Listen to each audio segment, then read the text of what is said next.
Sir ತುಂಬ ಏನೇ ಕೆಲಸ ಮಾಡಿದ್ರು ನಮ್ಮ ಹಿಂದೆ ಪ್ರತಿಯೊಂದಕ್ಕೂ ಪ್ರೋತ್ಸಾಹ ಮಾಡಿಕೊಂಡು ನಾನು ಇದೇ ಬೇಕು ಅಂತ ಆಟಕ್ಕೆ ಬಿದ್ರೂ ಕೂಡ ಯಾಕೆ ಬೇಕು ಎಕ್ಸ್ಪ್ಲೇನ್ ಮಾಡು ಆಮೇಲೆ ಕೊಡ್ತೀನಿ ಅಂತ ನಾನು ಆಟಕ್ಕೆ ಬಿದ್ದರೂ ಎಷ್ಟು 10 ರೂಪಾಯಿ ಕೇಳಿದ್ರು ಹಿಂಗಾದ್ರೂ ಮಾಡಿ 8 ರೂಪಾಯಿನಾದ್ರು ಓದಿಸ್ಕೊಟ್ಟಿದ್ದಾರೆ. Thank you so much sir. And Manohar sir ಯಾವತ್ತೂ ಅವ್ರು 1 ರೂಪಾಯಿ ಯಾರಿಗೂ ಇಟ್ಕೊಳ್ಳಲ್ಲ, 1 ರೂಪಾಯಿ ನಿಮ್ಮ ಹತ್ರನೂ ಬಿಡಲ್ಲ.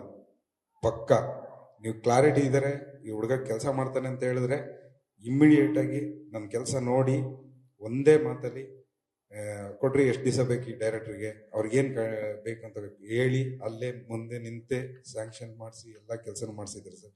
And thank you so much sir. ಆ ನಂಬಿಕೆ ಮತ್ತು ಪ್ರೀತಿಗೆ ಸರ್, ಆ ನಂಬಿಕೆ ನಾವು ಖಂಡಿತ ಉಳಿಸ್ಕೊಡ್ತೀವಿ ಸರ್. ವೇಲು ಸರ್ ಅಂದರೆ ಎನರ್ಜಿ ನನಗೆ. ನನ್ನ ಸಿನಿಮಾ ಹಳೆ ಪ್ರೊಡ್ಯೂಸರ್ ಇದ್ದಾಗ ಟೀಸರ್ ರಿಲೀಸ್ ಆಗಿತ್ತು. ಇಡೀ ಕರ್ನಾಟಕದಲ್ಲೇ ಒಂದಷ್ಟು ಜನ ಇಂಡಸ್ಟ್ರಿ ಕಡೆಯಿಂದ ಡೈರೆಕ್ಟರ್ಗಳು, ಪ್ರೊಡ್ಯೂಸರ್ಸ್ ಒಂದಿಬ್ಬರು ಫೋನ್ ಮಾಡಿದ್ರು. ವೇಲು ಸರ್ ಫೋನ್ ಮಾಡಿ ದಯವಿಟ್ಟು ಆಫೀಸಿಗೆ ಬನ್ನಿ, ಮಾತಾಡ್ಬೇಕು ನಿಮ್ಮ ಹತ್ರ ಅಂತ ಹೇಳಿದ್ರು. ನಾನು ಅವಾಗಲೇ ಹೋಗ್ಬೇಕಾಗಿತ್ತು, ಮಿಸ್ ಮಾಡ್ಕೊಂಬಿಟ್ಟೆ. ನನಗೆ ಗೊತ್ತಿಲ್ಲ ಮ್ಯೂಸಿಕ್ ಕಂಪ್ನಿ ಅಲ್ಲ, ಅವರೆಲ್ಲಿ ಸಿನಿಮಾ ಡೈರೆಕ್ಟ್ ಮಾಡ್ತಾರೆ, ಪ್ರೊಡ್ಯೂಸ್ ಮಾಡ್ತಾರೆ ಅಂದ್ಕೊಂಡು ನೆಗ್ಲೆಕ್ಟ್ ಮಾಡ್ಬಿಟ್ಟೆ. ನಿಜವಾಗ್ಲೂ ಗೊತ್ತಿರಲಿಲ್ಲ, ಇಲ್ಲಾಂದ್ರೆ ಅವಾಗಲೇ ಬಂದ್ಬಿಡ್ತಿದ್ದೆ.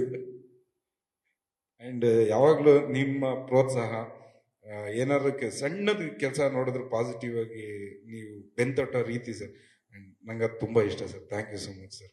ನಂಗೆ ಖುಷಿ ಆಗುತ್ತೆ, ನಿಮ್ಮ ನಂಬಿಕೆ ನಾವು ಉಳಿಸ್ಕೊಳ್ತೀವಿ ಸರ್. Thank you.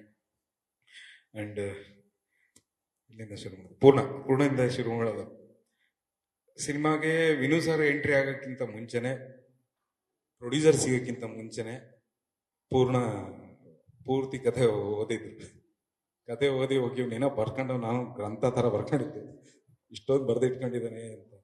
ಊರಲ್ಲಿ ನನಗೆ ಬೇಕಾಗಿ ಹಿಂಗೆ ಸಂಗೀತ ಬೇಕು ಈ ಥರದ್ದೆಲ್ಲ ಹೇಳಿದಾಗ ಊರ ಕಡೆಗೆಲ್ಲ ಹೋಗಿ ರಿಸರ್ಚ್ ಮಾಡಿ, ಈಗ ನಾನು ಏನೇನು ಎಕ್ಸ್ಪೆಕ್ಟ್ ಮಾಡಿದ್ದೋ, ನಾವೇನು ಬರ್ಕೊಂಡಿದ್ದೋ ಅದಕ್ಕೆ ತಕ್ಕಂತೆ ಇನ್ನೂ ಹೆಚ್ಚು ಅದ್ಭುತವಾಗಿ ಖುಷಿ ಕೊಡೋಂಥ ಹಾಡು ಮತ್ತು ಸಾಹಿತ್ಯ ತುಂಬ ಚೆನ್ನಾಗಿದೆ ಪೂರ್ಣ ನಿಮ್ಮ ವರ್ಕು.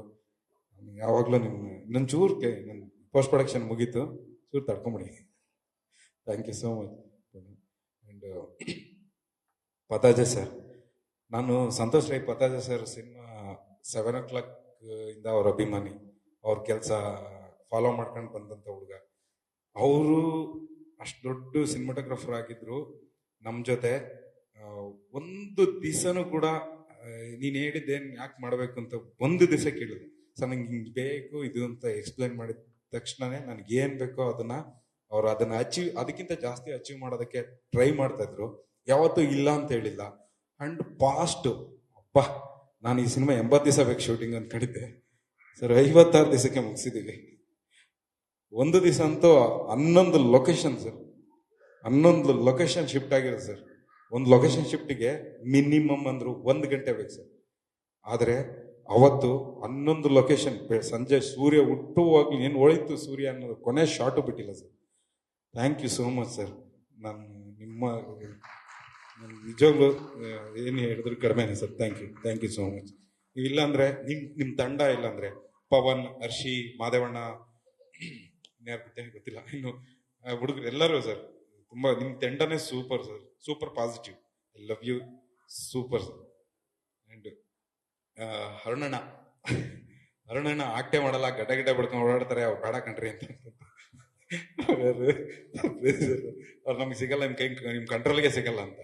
ಇಲ್ಲ ಅವ್ರು ಬೇಕೇ ಬೇಕು ಅಂತ ಕಾಲ್ ಮಾಡಿದಾಗ ಕತೆ ಹೇಳು, ಏನೇಟಿದೆಯಾ ಹೆಸರು ಅಲ್ಲಿಂದಲೇ ಕೇಳಿ, ಆ ಕತೆನ ಫೋನಲ್ಲೇ ಕೇಳಿ ನೀವು ಒಪ್ಪಿ ನನಗೆ ಎಷ್ಟು ದಿವಸ ಬೇಕೋ ಅಷ್ಟು ದಿವಸ ಕೊಟ್ಟಿದ್ದಲ್ದಲೆ ಅವರು ನನ್ನ ಪಾತ್ರ ಹೇಳಿ ಫೋನ್ ಇಟ್ಟೆ ಮಾರನೇ ದಿವಸ ನೀಟ್ ಶೇವ್ ಮಾಡಿ ನೀಟಾಗಿ ವಿತ್ ಕಾಸ್ಟ್ಯೂಮ್ ಫೋಟೋ ಕಳಿಸ್ತಾರೆ. ಅದು Arun Sagar sir. Thank you Arun sir. ನೀವು ನನ್ನ ಕತೆ ನಂಬಿದ್ದಕ್ಕೆ, ನನ್ನ ನಂಬಿಕೆಗೆ, ನಾನು ಅಂದ್ಕೊಂಡಿದ್ದ ಪಾತ್ರನ ಮಾಡಿಕೊಟ್ಟಿದ್ದಕ್ಕೆ, ಕೇಳಿದಾಗ ಸಮಯ ಕೊಟ್ಟಿದ್ದಕ್ಕೆ thank you so much sir. ನಿಮ್ಮ ಪ್ರೀತಿಗೆ, ನಿಮ್ಮ ಪ್ರೋತ್ಸಾಹಕ್ಕೆ ಯಾವತ್ತೂ ಚಿರಋಣಿ ಸರ್. Thank you. ಗೋಪಿ ಅಣ್ಣ ಏನು ಹೇಳೋದು, ಗೋಪಿ ಅಣ್ಣನ ಎಳ್ಕೊಂಬರೋದಕ್ಕೆ, ಗೋಪಿ ಅಣ್ಣ ಮೊದಲೇ ಸ್ಕ್ರಿಪ್ಟ್ ಓದಿದ್ರು, ಹಂಗಾಗಿ ಈಸಿ ಆಯಿತು. ಸೊ ಗೋಪಿ ಅಣ್ಣ ಫುಲ್ ಸ್ಕ್ರಿಪ್ಟ್ ಓದಿದ್ರು ಕೂಡ ಎಲ್ಲ ರೀಡಿಂಗ್ ತಗೊಂಡ್ರು. ಇನ್ನೊಂದು ವಾರ ಸ್ಕೆಡ್ಯೂಲ್ ಇದೆ ಅಂತ ಹೇಳಿದ್ರೆ ಆ ಸ್ಕೆಡ್ಯೂಲ್ ಏನೇನು ದೃಶ್ಯಗಳು ಹಾಕೊಂಡಿದ್ರು ಕೂಡ ಅವ್ರು ಇಲ್ದಿದ್ರು ಕೂಡ ಆ ಎಲ್ಲಾ ದೃಶ್ಯಗಳನ್ನ ಕೇಳ್ಕೊಂಡು ಲಿಟ್ರಲಿ ಡೈರೆಕ್ಟರ್ಗೆ ಎಷ್ಟು ಪ್ರಶ್ನೆ ಆಗುತ್ತೋ ಅಷ್ಟು ಪ್ರಶ್ನೆ ಕೇಳಿ ಆ ಪಾತ್ರದ ಸೈಕಾಲಜಿನ ಅರ್ಥ ಮಾಡ್ಕೊಳ್ಳೋ ನಟ ನಂಗೆ ತುಂಬಾ ಇಷ್ಟ. ಅವ್ರು ಏನ್ ಪ್ರಶ್ನೆ ಕೇಳಿದ್ರು, ಅವ್ರು ಏನ್ ಕೇಳ್ತಾರೆ ಪ್ರಶ್ನೆ ಅಂತ ಕಾಯ್ತಾ ಇರ್ತೀನಿ. ಆ ಪ್ರಶ್ನೆಯಿಂದ ನನಗೆ ಗೊತ್ತಿಲ್ದಂಗೆ ಒಂದಷ್ಟು ನಾನೇನೇನು ಕಲಿತಾ ಇರ್ತೀನಿ. ಅದು ಸತ್ಯ ಗೋಪಿ ಅಣ್ಣ, ಹೇಳಕ್ ಬಿಡಿ. ಒಳ್ಳೆ ಕತೆ ಅಂತಲ್ಲ, ಹೇಳಬೇಕಾ? ಥ್ಯಾಂಕ್ ಯು ಗೋಪಿ ಅಣ್ಣ. ನೀವು ಮಾಡಿರೋ ನಾನು ಸಿನಿಮಾ ನಾನು ನೋಡಿದ್ದೀನಿ, ನಂಗೆ ತುಂಬಾ ಖುಷಿ ಕೊಟ್ಟಿದ್ದೀನಿ ನಿಮ್ಮ ಕೆಲಸ. ಧನ್ಯವಾದ, ಮನಸಾರೆ ಧನ್ಯವಾದ. ನೀವು ಏನಾದ್ರು ಕೇಳಿದ್ರೆ ಹೇಳಿ. ಕತೆ ಇವತ್ತಿನ ತಲೆಮಾರಿನವರ ಪಾಯಿಂಟ್ ಆಫ್ ವ್ಯೂ ಅಲ್ಲಿ ಗ್ರಾಮಾಯಣ. ಈ ಕಥೆನಲ್ಲಿ ಪ್ರೀತಿ ಪ್ರೇಮ ನಡುವಂದೆ. ಸೊ ಕಮರ್ಷಿಯಲ್ ಆಗಿ ಏನೇನ್ ಬೇಕೋ ಮತ್ತೆ ಹಳ್ಳಿ ಸೊಗಡು. ನಾವೊಂದ್ಸತಿ ಈ ಸಿನಿಮಾ ನೋಡಿದ್ರೆ ಹೆಂಗೆ ನಿಮ್ಗೆ ಓಲಿ ಸಮಲಿಗೆ ಹಾಡು ನೋಡಿದಾಗ ನಿಮ್ ಮರ್ತೋಗಿರೋ ಪದಗಳು ನೆನಪಾಗಿ ನೀವು ಒಂದ್ಸತಿ ನಮ್ಮ ಊರಿಗೆ ಹೋಗ್ಬೇಕನ್ಸುತ್ತಾ. ಈ ಇಡೀ ಸಿನಿಮಾ ನೋಡಿದಾಗ ಖಂಡಿತ ನಿಮ್ಮ ಊರ್ ನೆನ್ಸ್ಕೊಳ್ತೀರಾ, ಅದಾಗತ್ತೆ. ಸೊ ಇನ್ನೇನ್ ಏನಾದ್ರು ಪ್ರಶ್ನೆ ಕೇಳಿದ್ರೆ, ನೀವೇನಾದ್ರು ಕೇಳಿದ್ರೆ ಹೇಳ್ಬೋದು. ಆರ್ಟಿಸ್ಟ್ಗಳು ದೊಡ್ಡ ದಂಡೆ ಇದೆ ಈ ಸಿನಿಮಾದಲ್ಲಿ. ಲೂಸ್ ಮಾದವರು ಯೋಗೀಶ್ ಅವರು ಇದ್ದಾರೆ, ಅವರು ತುಂಬಾ ಚೆನ್ನಾಗಿದೆ ಪಾತ್ರ. ಅವರು ಒಂದು 10 ವರ್ಷ ಸ್ನೇಹಿತರು.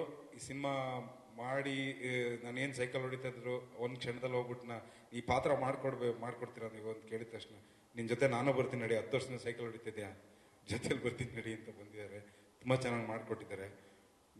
ಅದಾದಮೇಲೆ ಅಪರ್ಣಾ ಮ್ಯಾಮ್ ಇದ್ದಾರೆ.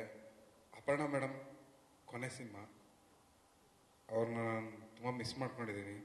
ಈ ಸಿನಿಮಾ ಮುಗಿಸ್ಕೊಟ್ಟೇ ಹೋಗ್ತೀನಿ ಅಂತ ಸಂಪೂರ್ಣ ಪೂರ್ತಿ ಸಿನಿಮಾ ಮುಗಿಸ್ಕೊಟ್ಟೋಗಿದ್ದಾರೆ. ತುಂಬ ಚೆನ್ನಾಗಿ ಬಂದಿದೆ. ಅವರು ಮಾಡ್ತಾ ಇದ್ದಾರೆ. ಬಲಾ ರಾಜವಾಡಿ ಸರ್ ಇದ್ದಾರೆ. ಸೀತಾಕೋಟೆ ಅವರಿದ್ದಾರೆ. ಅಫ್ಕೋರ್ಸ್. ಸೊ ನಮ್ಮ ಡೈರೆಕ್ಟ್ರು ನಮ್ಮ ಕಡೂರಿನ ನನ್ನ ಸ್ನೇಹಿತರು, ನಿರ್ದೇಶಕ ಸತ್ಯಪ್ರಕಾಶ್ ಅವರಿದ್ದಾರೆ. ಆ್ಯಂಡ್ ನಮ್ಮ ಪ್ರೀತಿಯ ನಟ ಅಚ್ಯುತಣ್ಣ ಇದ್ದಾರೆ. ಗೋಪಾಲ್ ದೇಶಪಾಂಡೆ ಅವರು ಇದ್ದಾರೆ. ದೊಡ್ಡ ಲಿಸ್ಟೇ ಇದೆ. ಸಣ್ಣ ಪುಟ್ಟ ಮತ್ತೆ ಹೊಸ ಹೊಸ ಪಾತ್ರಗಳಿಗೆ ಜಾಂಗೀರಣ್ಣ ಇದ್ದಾರೆ. ತುಂಬಾ ಜನ ರಂಗಭೂಮಿ ಕಲಾವಿದರು ಈ ಸಿನಿಮಾದಲ್ಲಿ ನಟಿಸಿದ್ದಾರೆ. ಹೊಸ ಹೊಸ ಮಕ್ಕಳು ತುಂಬಾ ಚೆನ್ನಾಗಿ ಅವ್ರದೇ ಆದ ರೀತಿಲಿ ತುಂಬಾ ಒಂದಷ್ಟು ಕತೆಗೆ ಹೇಳೋದಕ್ಕೆ ಹೆಲ್ಪ್ ಮಾಡಿದ್ದಾರೆ. ನನ್ನ ಕಡೆಯಿಂದ ಸದ್ಯಕ್ಕೆ ಇಷ್ಟು. ಥ್ಯಾಂಕ್ಸ್. ಆ್ಯಂಡ್ ವಿನಯ್ ಸರ್ ಮುಂದೆ ಮಾತಾಡ್ತೀನಿ. Thank you so much. ಮೇಘಮ್ಮ ಥ್ಯಾಂಕ್ ಯು ಸೋ ಮಚ್. ಇಬ್ಬರು ಕಷ್ಟಪಟ್ಟಿದ್ದು ಜಾಸ್ತಿ, ಬಟ್ ಸಿನಿಮಾ ಚೆನ್ನಾಗಿ ಬಂದಿದೆ. Thank you so much. Thank you.